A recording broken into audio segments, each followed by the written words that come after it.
Alright, so I had a leak in my tire on my car here, and if you've ever tried to plug one of these tires on the side of the road, well, anyway, here was the nail that was in my tire. Teeny tiny little thing.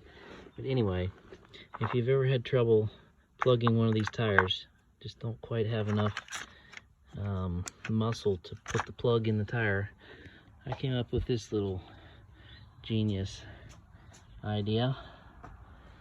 Ratchet strap. Just give it a little bit more torque.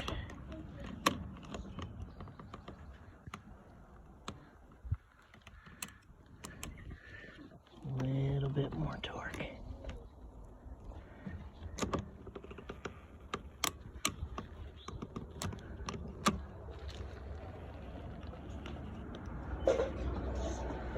Right on in there it goes.